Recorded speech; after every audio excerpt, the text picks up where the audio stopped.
Okay, everybody see the screen? I'm assuming. Just drop something in the chat. Thank you, Anna. All right, let's run it. We're not gonna waste no time. We're not gonna do that. Let's wait on a couple more people. Let's roll. I'm gonna breeze through it because as you see, I got 19 slides, and that is a lot for an hour. So I'm not gonna be able to catch the chat, but at the end, I'm gonna leave time for questions, and let's roll. All right, so. How to buy three properties in 3 years. Let's do it. First of all, a little bit about me. I'm Khalid Bryan. I'm a Miami Realtors YPN Broward chair. I recently spoke in Realtor Quest, the world's largest real estate convention in Toronto, Canada, the world's largest realtor association. I teach an annual series for the Miami Association of Realtors, Get Savvy with Section 8, alongside the Chief of Legal and COO. More classes on the way. Stay tuned. And lastly, I teach by passion. So I found that I'm really good at explaining things, and I just started running with it. And here we are doing classes for the public. So without further ado, let's get into it. The class objectives today, I'm going to make sure you understand the power of debt service. Debt service is what we call mortgages in the investor world. It's the same thing. It's more of like a business term. Debt service. Like, oh, okay, the service is it's a business expense. It's not like a cost. Learn to identify and analyze a deal. Like this is advanced real estate right here. I'm gonna show you everything. I probably overdid this presentation, but let's see how it goes. Learn ways to reduce risk. I'm gonna show you some key things from my due diligence process and learn key systems to run this business. All the mistakes I've made, I'm gonna tell you how to avoid them. That's right. All right, so getting started smart. What house hacking is when you purchase a property, you live in it, but you're also going to rent out the rest of it to have it generate income back to you so you can either live at a discounted expense or free or live and get paid to live there if it's a big enough property. There are grants and programs out there. I'm sure you've all heard of Hometown Heroes, things like that. But I did speak to one of my lender contacts, and I learned that if you use one of these grants, yes, you will get. Oh, my bad, people in the waiting room. See, I can't watch this waiting room thing. We need to figure that out. There are grants and things to work, but if you use the grants, yes, you have less money out of pocket to close, but your interest rate might be slightly higher.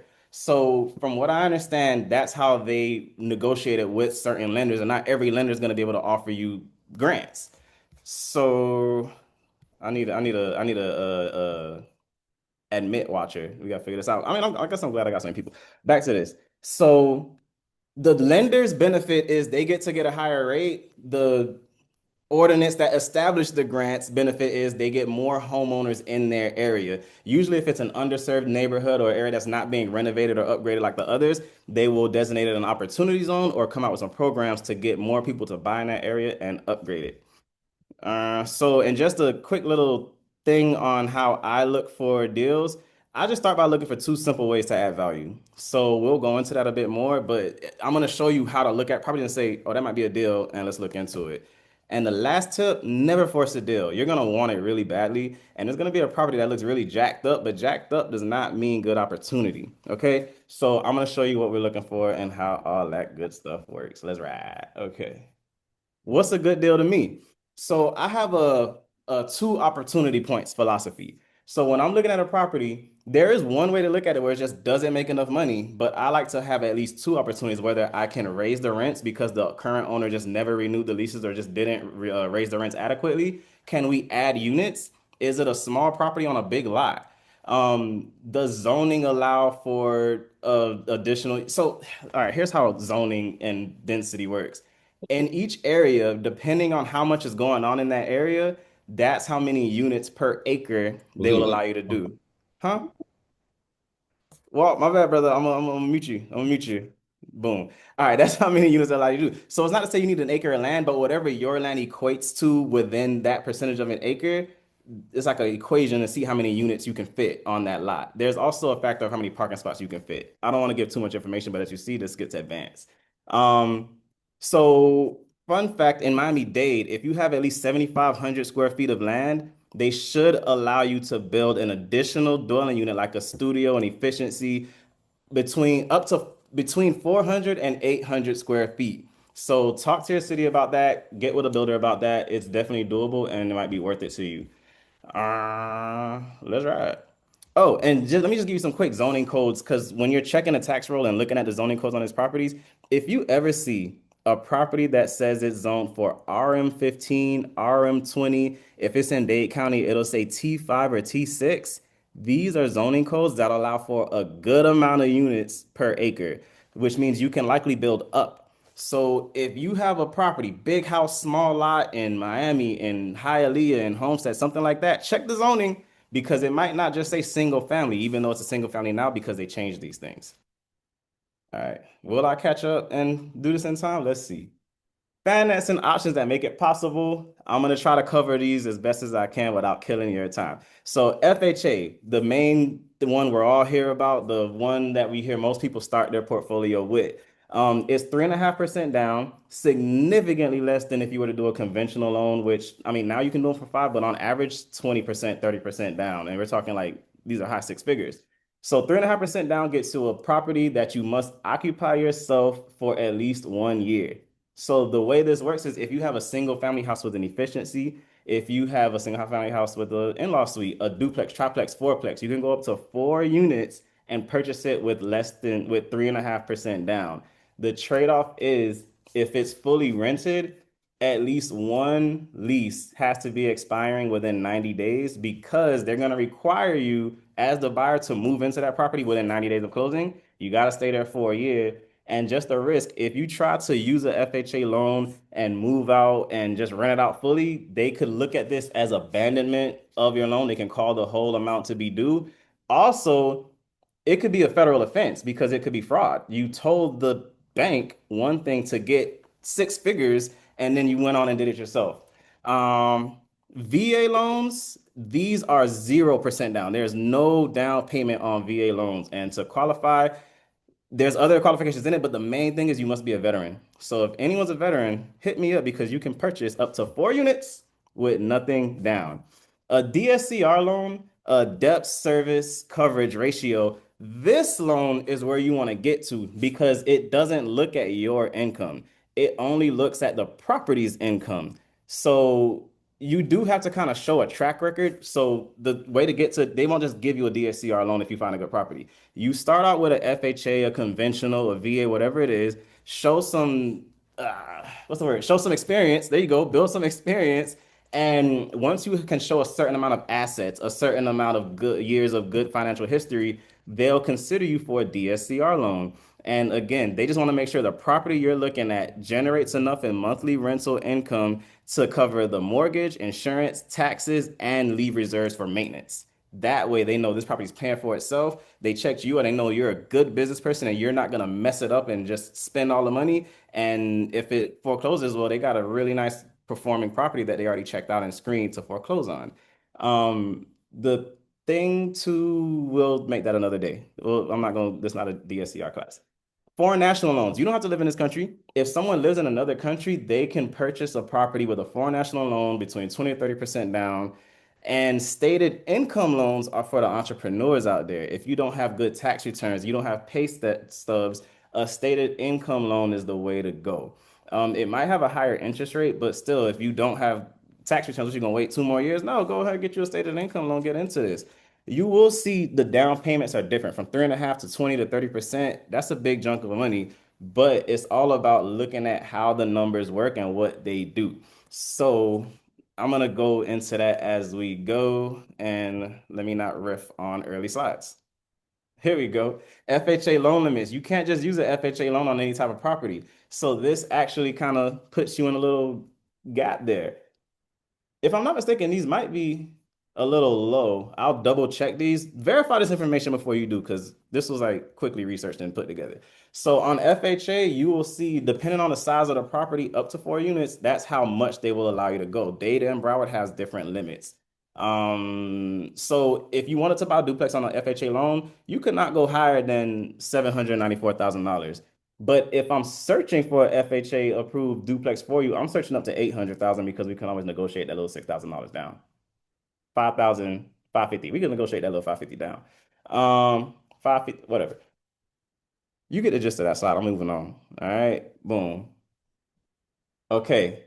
This is a real case study. This is real. This is a property I analyzed and looked at yesterday, and sent to somebody. I just want you to see how I'm looking at these properties, what I'm looking at, and what matters, and really why we're here learning this. So let me show you something. This property on the market right now, if you scan this QR code, it will take you to the listing. Go ahead. They want 450. This is a duplex. The down payment, 3.5% down. Look how much you need, 15,750 to get a duplex. That is your duplex of 15 something out your pocket. The Niagara. Let me let the Nora in the group. All right now. Estimated closing costs, $12,000. So these are not solid figures because, again, these are estimates. A lot goes into it. What city is it in? Is there an association? There shouldn't be a multifamily, but a lot of factors. But this to give you an idea of how much you'll need to show up to closing with. So if you're thinking about buying a property, I would consider you set a savings goal to try to get to at least like $20,000. I think that's a good number, 15, 20,000, something like that. We could figure out the rest. They do allow you to get gift funds if you have a family member that wants to give you some of it. Some loans may have maximum limits on how much they allow you to receive in gift funds. They do sometimes like to see how much of your money is going into the deal. I don't know why, but it matters. I guess because they figure if your money's in it, you're gonna care more. Whatever. Um, Boom, boom, boom. The loan amount, the 434.5, this is saying the 450 minus 3.5% down, that's how much you're financing. So back to the loan limit on a duplex, you can put the difference down. They're just saying they're not giving you more than that amount. So if it goes over 800, you got to pay that difference in cash. So look at this. The interest rate, this is the estimated interest rate, 6.5%. It's around what rates are right now. Rates change all the time. And the PITI, that stands for principal, interest, taxes, and insurance. That's what makes up your mortgage payment. Another assumed number, 3250 a month, let's just say is your payment. And one of these two units is rented for 1950. If I'm not mistaken, it said the one that's vacant was rented for 2200, but look at the listing, you'll read it. So the owner, let's just say they got to pay a 3250 mortgage, they're getting 1950 in rent right now. They only got to pay around $1,300 a month to live in this duplex. So yes, you get to live in South Florida for around $1,300 a month. And this property is in Fort Lauderdale, 33311. Not far, not in the boondocks, not all over the place. This is very realistic. This is very, oh, and on top of all that, you get a new roof and this building is remodeled. And there's no grass. So that's one less expense you got to worry about because savvy investors think about stuff like that. Let's move on. All right, boom. There we go. There we go. VA loan limits, there are no loan limits on VA right now. There used to be, but not anymore. So the VA loan, as long as you qualify for that payment, you can purchase any price you can achieve. But you do have to keep in mind, sometimes it does make sense to put more money down into a deal. Because if it's 0% financing, you have a bigger loan balance, meaning your interest is being charged on a higher amount. So you can buy your payment down, you can buy your rate down.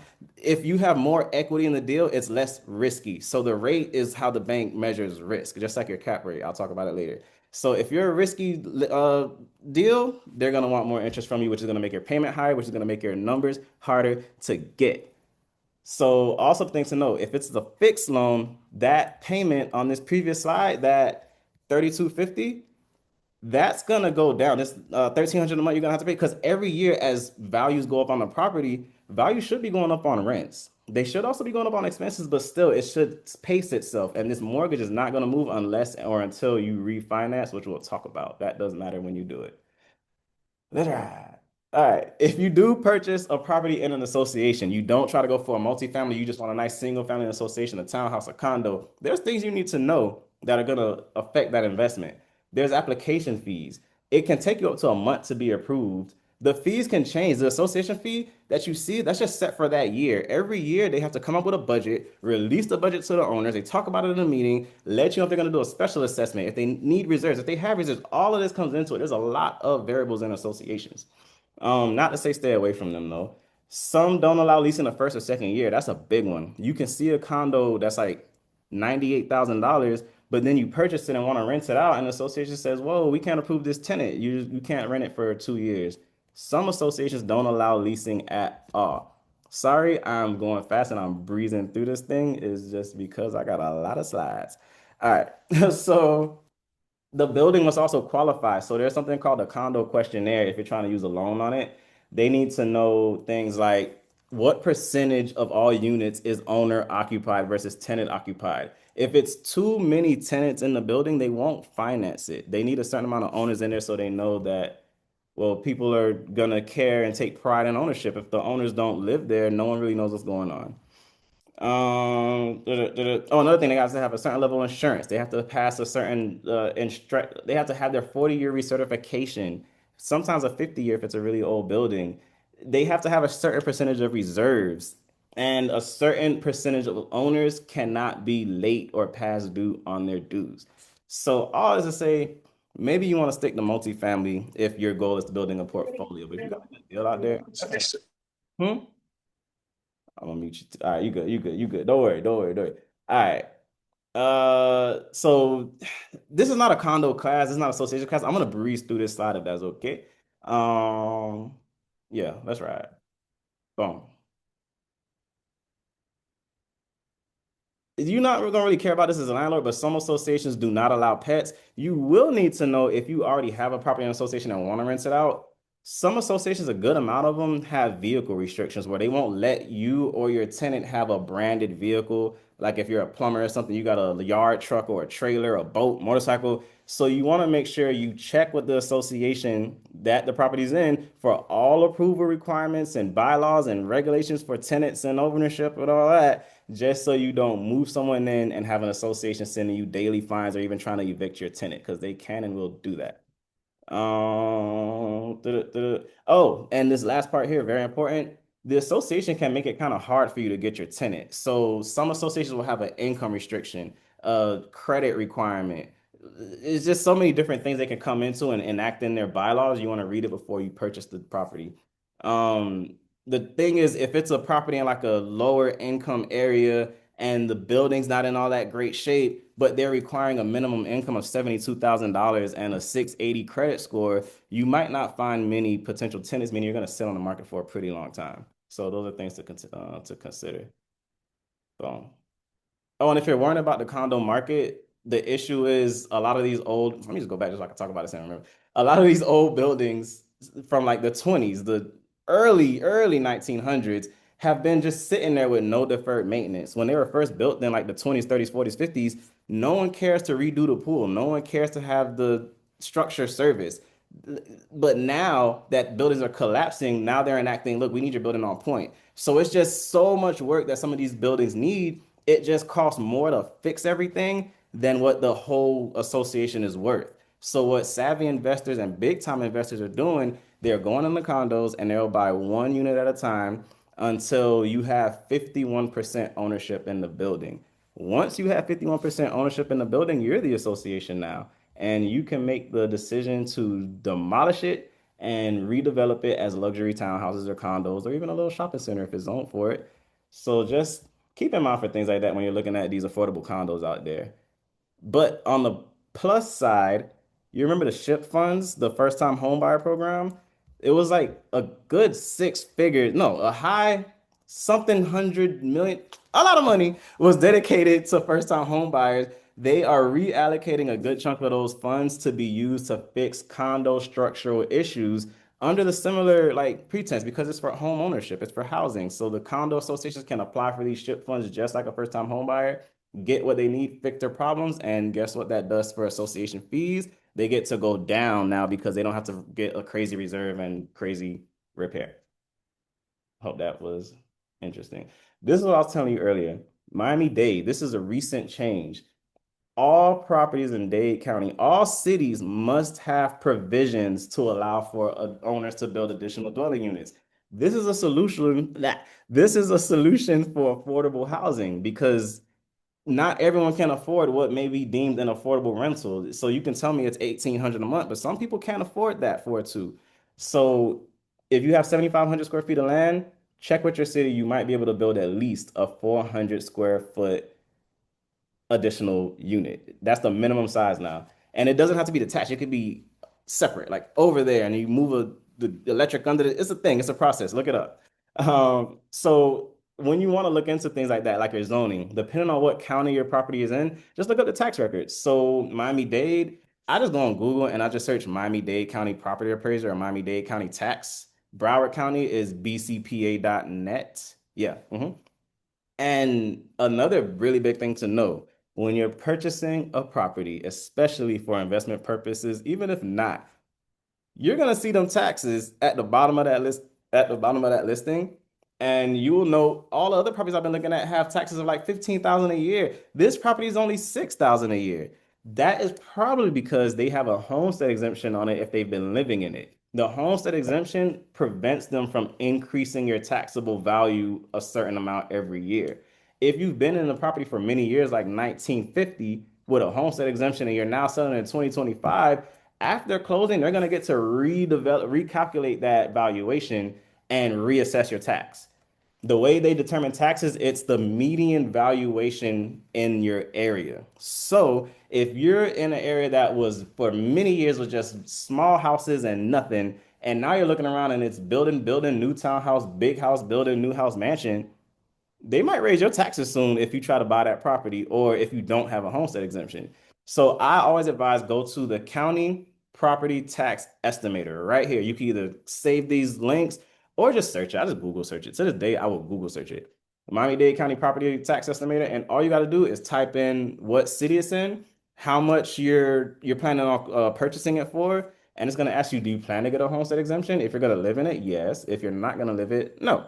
And at the bottom, it's going to tell you these are what the next year's taxes are projected to be like. And then from that, you could put a homestead exemption on that, or just know it's going to do slight gradual increases from there. But you definitely need to know and factor in your number because that kills a lot of investors, metaphorically. Think about that. If your numbers are already tight and then the taxes double or triple, you're done. Go ahead and hang it up. All right.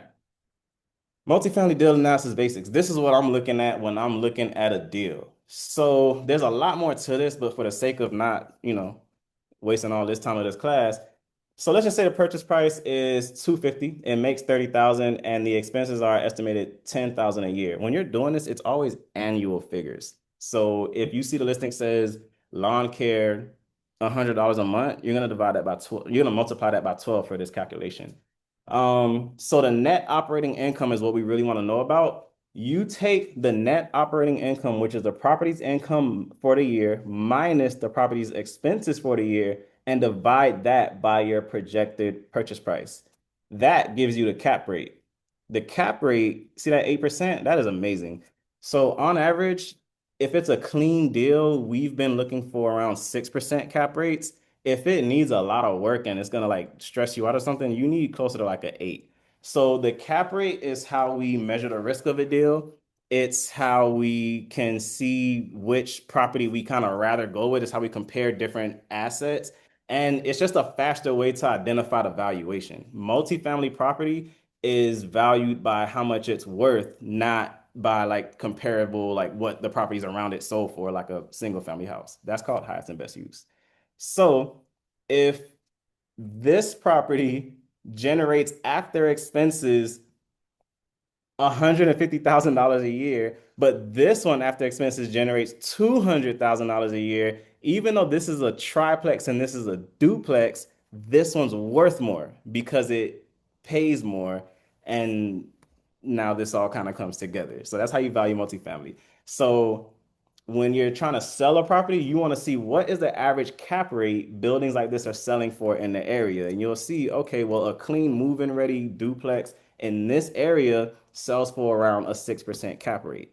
That way, it doesn't matter if this one makes $500,000, this one makes 100,000, this one makes 50,000. They're all in the same area. What's the cap rate going for in this area? And you'll see 6%, 6%, 6%. That one was 8% because it was really jacked up and needed work.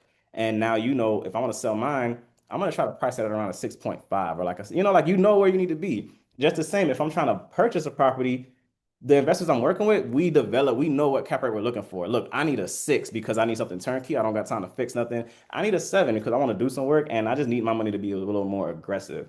It's all about what you want the money to do when you put it in.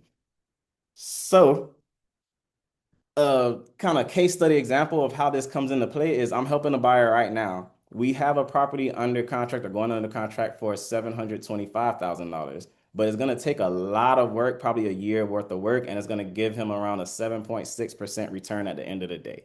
There's another property that is 850, and it doesn't need any work, but it'll give you a 6.5% return. So you can work a year and save $100,000, but then after that year, you're gonna, like it makes more sense to spend more to get the slightly lower return just to save that year of your life. Like that, this is why the cap rate comes in because I can say, here's this deal at 7, here's this deal at 7.2, but it's 100,000 less. Which one you rather? Now you know. Okay, when you're factoring the numbers on a property, even if you plan to manage it yourself and not have a property manager, I would still say factor in property management in your numbers. Just because if the numbers are tight, or let's just say the numbers work just enough, but now you're busy, you got a new job, you got to move to LaGuardia, you need someone to step in and manage that property. So if you budget it from now, it's already in the numbers. You don't have to be devastated or lose money when it's time to hire a manager. You're gonna have to do it eventually. Like burnout kills the biggest investors before bad deals do any day. Where you at? All right, boom, boom, boom.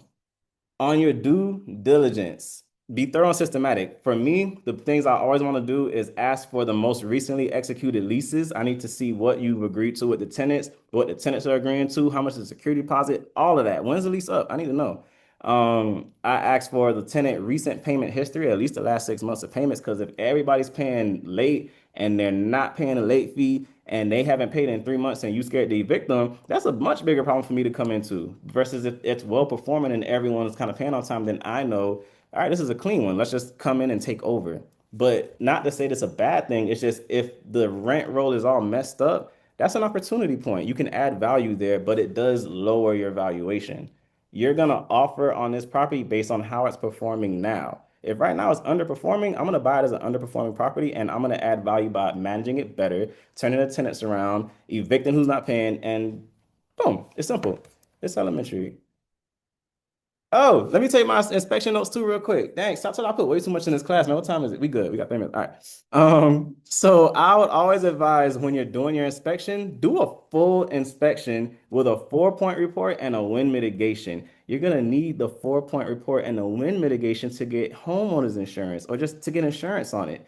They need to know if a hurricane comes along, how's this property gonna hold up to it? Ways to reduce your insurance costs is if you have impact doors and windows all around. You can't have impact windows, but not an impact door. It won't count. A decent newer roof, like little things like that, they will lower your insurance cost a bit. So if you can do those stuff later, you are lowering expenses. And always factor in flood insurance. Right now, there's going to be properties that don't have flood insurance, but some insurance companies in the next, I don't know how long, they're going to start just requiring everybody to get flood insurance, like all of you. If you own a home, you're gonna have to get flood insurance. They just redid the FEMA flood map, which you can probably contest it if you feel you're not in the flood zone. But just because if a hurricane comes along and now it's raining for 7 days straight, you're in a flood zone now. Like little things like that matter. So be alert, be vigilant, don't get got.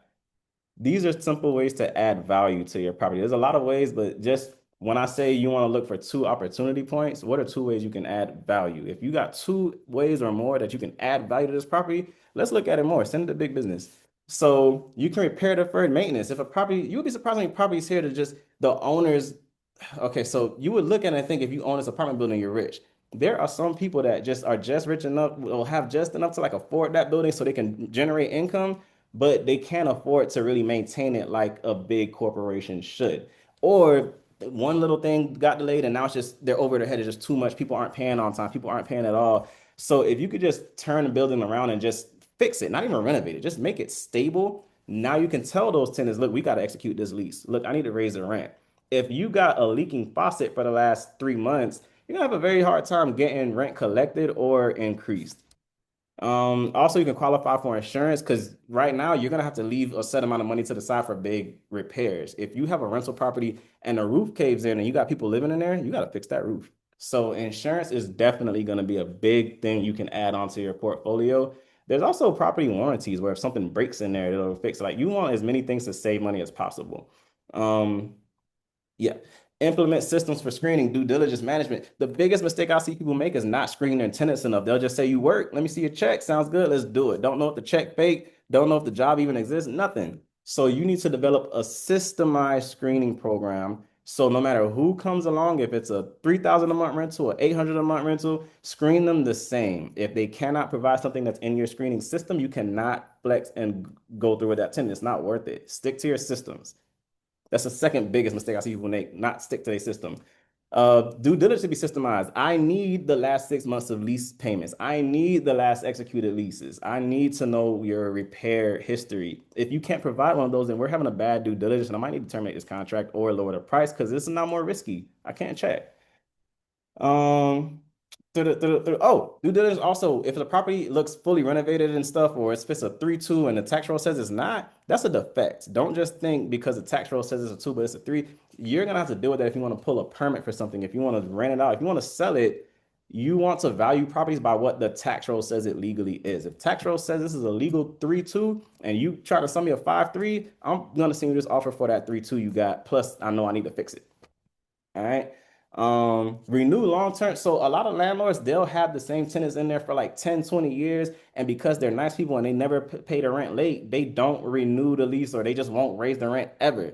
The problem is you should see the growth rate of our market rents. South Florida is the ultra luxury capital. We have the most millionaires and centimillionaires here. The most money is right here. You're gonna find a tenant. Don't worry about that. So you have to stick to your lease, even if you do an incremental increase, because when you finally try to turn your unit around and you want to sell it, that's going to hurt your value. You want to sell it, they're going to be devastated. Like, you're going to take me from 900 a month to 23. What? That's ridiculous. So think about that. And then when they all move out because they don't want to pay your new rent, now you got to fully renovate all these units because you have long-term tenants in there. You got to do the walls, the paint. Think about how much stuff you got to fix after 10 years of living. And you haven't been making that much on it. So that is the importance of that. Upgrade within logical numbers. So when you're upgrading a property or renovating it, don't just go all out and just deck it out with stuff and put marble floors and smart bathtubs and smart toilets and crap. Because there's going to be a cap. You have to look at how much did I pay for this property? How much am I paying for it annually? And how much is all this going to cost versus how much could I realistically expect to increase my rents or my valuation? So if, for example, if you have a property that you currently can rent it for 2,200, but the top of the market is 2,300. Are you gonna spend $30,000 decking it out with marble floors and gold faucets? No, because you're only gonna ever make $100 overage. You can try to make the best house in the area, but there's gonna be better areas. So don't try to be the best in the business. You want to be the best in your price point. So that's why the numbers have to make sense. It's all about the numbers. It's all about the pro formas. All right. You can reduce expenses. That is one of my favorite things. Removing the grass, how we saw, because you can remove a whole water bill. If you have a multifamily with a water hose in the front, you'll be surprised how many people will pull right on up to your building with their car and not live there and wash it and drive on off. I have seen it happen, and the owners of that property had to put a lock on the spigot because it was raising their water bill like crazy. Every week they washing their cars. That's crazy. Um, Repair leaks because that will run right on up. Any little leak or any little thing, fix it now while it's little because it'll get so big you won't know what to do with it. And you're gonna be right here trying to sell it. You're gonna have to sell it for like a 9 cap, a 10 cap. Think about that. Add amenities. If you have a bigger building, you can offer a Wi-Fi package, get a deal for Wi-Fi on the whole thing, and just charge figure that out. A paid laundry facility, you can get a contract with a company, charge late fees. If you're not charging late fee, if your late fee is only $20, kick that up because a late rent payment should have some type of it was worth it to wait for this rent. And also it increases your revenue. So definitely enforce those late fees. My tip, not legal advice. If your tenant has their rent due on the first and it's late on the fifth, on the 6th, if you didn't get paid, have that 3-day notice printed and ready to go. If you post it on the door, but the property you are telling them to submit money or keys to is in a different county, you got to turn it into a 5-day notice. You got to add 2 days. If you send it via certified mail, you got to add 2 days to it, and now it's a 5-day. They recently allowed for notices to be served via email. It's just you also need to give another 2 days and make it 5 days. So little things like that you need to know. Amenities, I said that. Boom.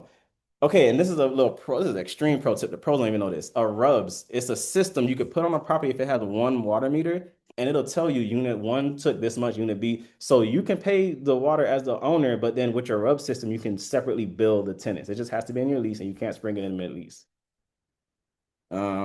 Yeah, and I always say read the leases. Like in your due diligence, ask for the leases. You need to see what you can and can't do, what the tenant can and can't do. Does it say the tenant is responsible for repairing stuff? Don't do that because they probably won't fix it unless it really needs to get fixed. And then their lease is probably up, so they won't care. Um, Scaling strategy. Here's how this works. So you use your FHA loan, 3.5% down. We talking 15, $20,000, for say on like a little low price duplex, living it for a year. The money generated from that property. Okay, let's just rewind. You're looking at a property with an FHA pre-approval, right? Your income from your job is going to get added to the income this property makes. Okay, so boom, this is your income, this is the property income. That's a bigger pre-approval. You bought it, you moved into it, you rented the other unit, that lease expired, that tenant's gone, you upgraded it and you raised the rent. Now you're renting it for more, right?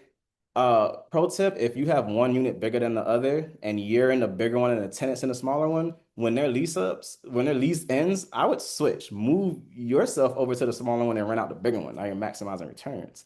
So yes, now that you have that property's income with your current income, this is now your income. Look how big your income is. Wow. And then the next year, you get pre-approved for another one because the lender's looking like, oh, you did a good job last year. Look at all this income you got. And now here comes another property with some more income. So now you got all this income together. Like, whoa, you qualify for that. You can have it.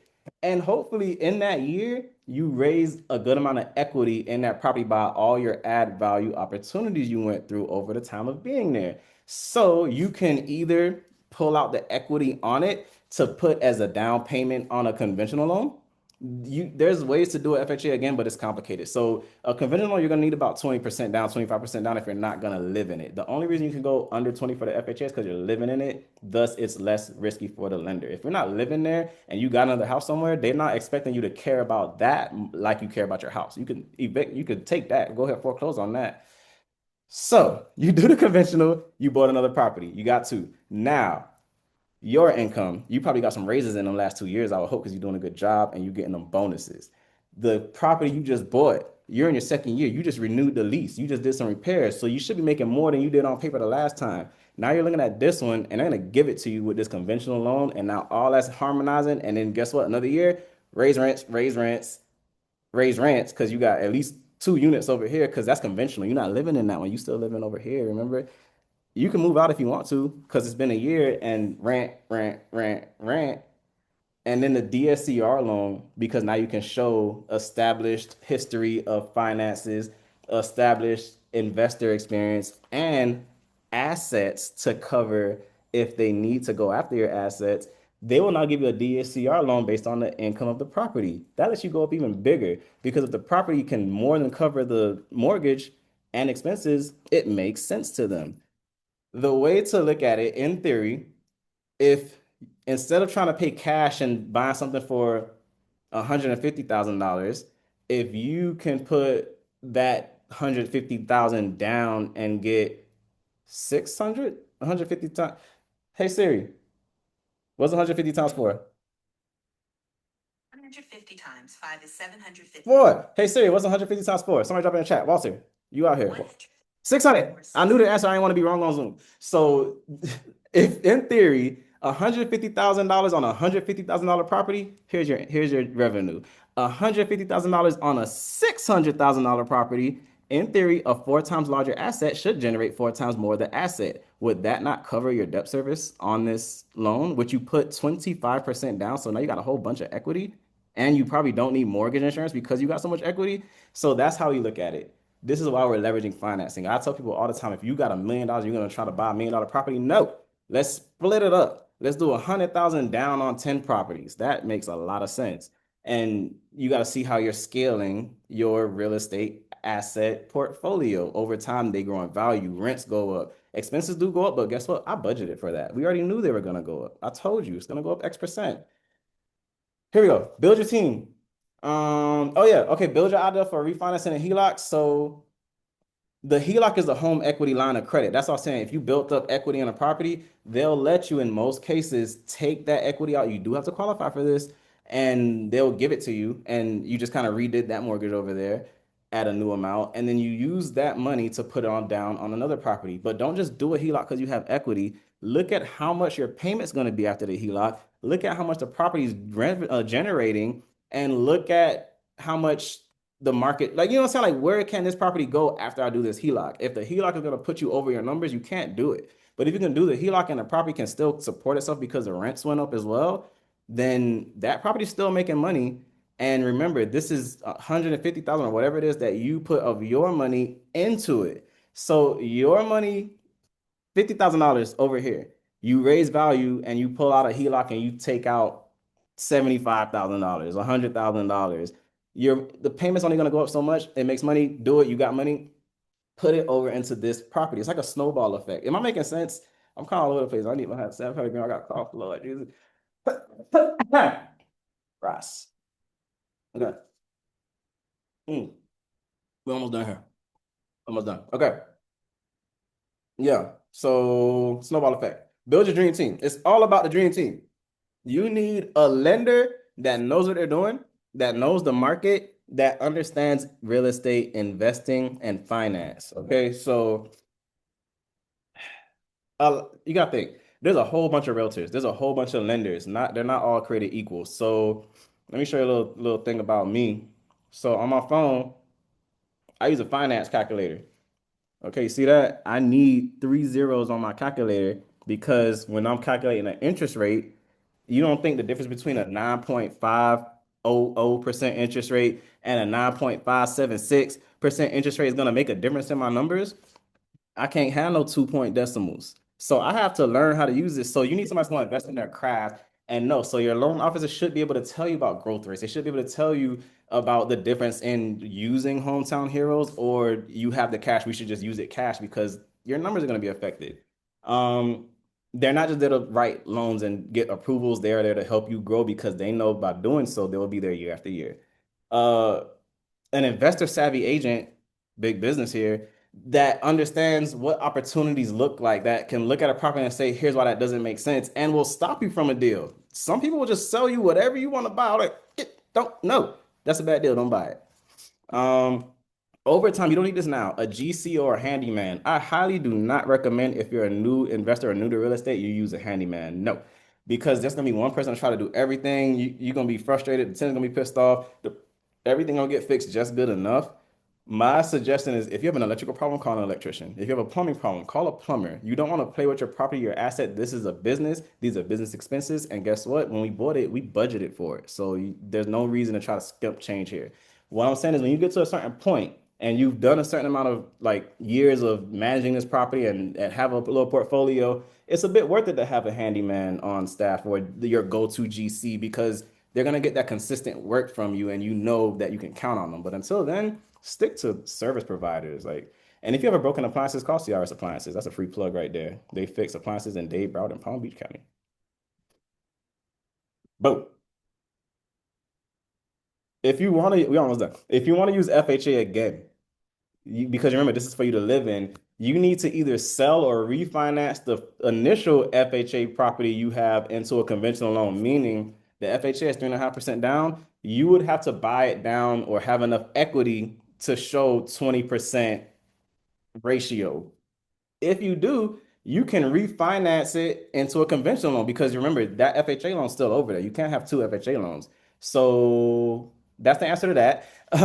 If you prove that there's a legitimate reason you had to move, like I had to go for work, my spouse had to relocate, then they will understand and they'll say, okay, well, you can use another FHA loan over there. We get it. You got to live somewhere and we can't expect you to come up with 20.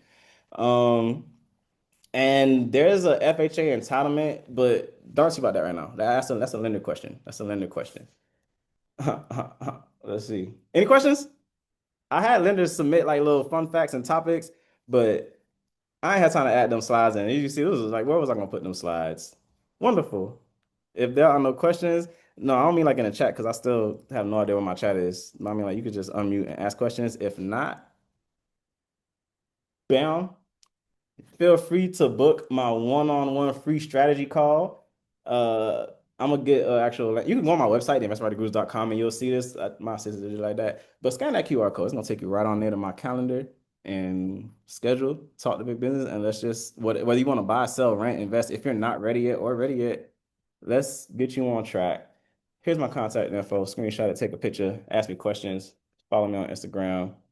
My Instagram's not there. It's at Big Business FL. That's it.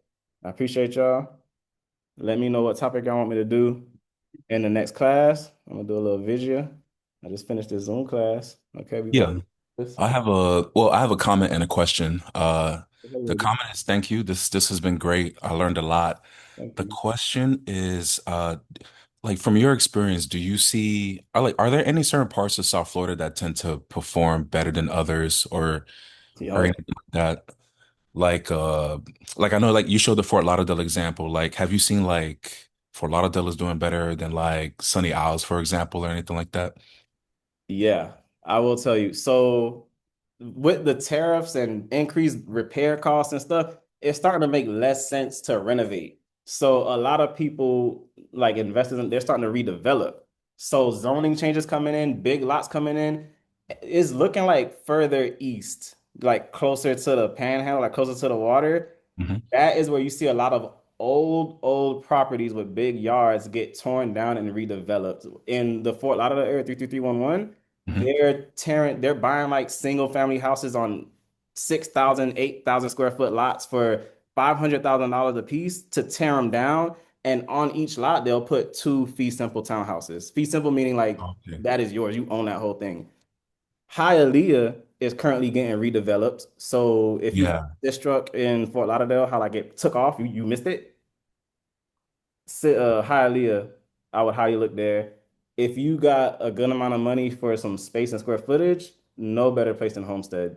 Oh my gosh, Homestead. Yeah. Those Homestead has all that land down there, and you wouldn't know, but Florida is number one for rocket launches in the world. Really? Number one, because we got all that space, so you can launch a whole rocket out here and you won't disrupt people. And remember, we have the most millionaires and centimillionaires. Who can afford rockets? Jeff Bezos, who lives in Fort Lauderdale, uh, Mm. other rich people that live in Fort Lauderdale. And then what else? I gotta keep it going. Palm Beach County. Palm Beach. Donald Trump, Mar-a-Lago Resort. You heard of that? I have not. Well, you heard it on the news. So Okay. Mar-a-Lago is apparently in Palm Beach County. Didn't know that. So that influence driving all those people to Mar-a-Lago to visit and see and stuff like that. Palm Beach County office space has boomed. Like they have one of the most expensive price per square foot in office spaces right now, which is crazy because office space was just dead. How do we do that? As a result, the surrounding area is getting redeveloped. So look at Palm Beach by the water, going crazy. Um, what else? Oh, Lehigh Acres. Southwest Florida by Naples, that area is it's just dirt. There's really nothing there. It's by the Gulf of America and like it's literally just dirt bikes and ATVs and stuff. But they're building just it's just being developed. Like so you're at the ground floor of a Florida city. Lehigh Acres is definitely a place I would look at if you can afford to build something. And I'd have a builder out there. So you could get a lot, 10,000 square feet for around $20,000 in Lehigh Acres. It used to be 15, it used to be 10, it used to be 8 like last year. For sure. Thank you. Of course. Those are my hot spots. Thank you. Thank you. Thank you. Of course. All right. Well, any other questions? I feel like we did a good job here. This went well. I ain't go over on time because I'm just so thorough. I still don't know how to see my chat. Somebody tell me where the chat at. It's okay. Well, oh look, okay, I got one message in the chat. Thank you. You are welcome, Lenora. All right, that's it. So again, screenshot that. I'm gonna take off. Book your strategy call, guys. Right there. Screen that. Scan that QR code and I don't know what to do now, though. I just abruptly hang up. I feel like I should stick around because it's not 11 yet. You feel me? Let's see. Thank you. Thank you. Thank you. All right. I'm gonna go. I got things to do. Y'all got things to do. It's Saturday. Enjoy y'all Saturday. I appreciate y'all taking a step in financial freedom and taking the time to learn about real estate. And come on down to the Investor Property Gurus Training and Resources Center. Okay, so look how this where we at. So you come, you sit right there. You can sit right there. We can go to Cracker Barrel right there. I'll get you some pancakes. Come on down. Let's book a consultation. Let's get it going and let's build wealth together. Let's do big business. Take care. I'm trying to extend my clothes until I find the little end button. Thank y'all for coming. That's my little trophy. Goodbye.